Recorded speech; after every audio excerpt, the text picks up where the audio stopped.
going on, y'all? Hype found it in another entry. This is No Fap Day 9 out of 90. And I want to tell y'all a funny story that happened to me today. I was shopping, right? I was in the, convenience store. It wasn't a convenience store. It was like one of those mall stores, right? Like a department store, right? So I was in there shopping and everything, right? And then I went to check out my stuff. And the girl behind the counter was getting smart with me, like, right? I was like, "You open, right?" She, "Of course I am." Like, she was just in my face, getting smart, right? And, and she kept going. I was like, "Okay, I'm just gonna pay for my stuff and I'm just gonna leave, right? I'm not gonna go back and forth with her. I'm just gonna pay for my stuff and I'm just gonna go, right?"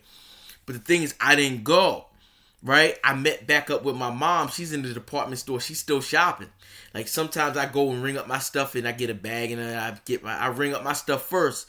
And then, I meet my mom because she be taking a long time sometimes when she be shopping, right? So I ring up my stuff and then I go to my mom and, we finish the shopping, right? So when I showed back up with my mom, they were shocked. Like, what the heck? Like, I thought he was gone. Like, they didn't know I was gonna come back to be at the cashier with my mom, right? So they was like shocked. They was like slinking away. Like, oh shoot, right? Like, yeah, mama loves me. Mama loves me. I get love from my mama. And that's when I realized no fap, it has your priorities straight. Yeah, I know who loves you in this game. You know what I mean? And yeah, so they was like slinking away and everything. They rang up and they was like, okay, that was good. You could tell they're still a little trying to get a little smart a little bit. But they was just being cordial and everything, right? So I was like, yeah, okay, whatever, right? And yeah, so that was an interesting story that I went through today.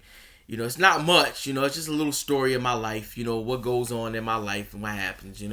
So yeah, anyway, man, get your priorities straight, stay on your journey, stay on the path. I'll see you guys later.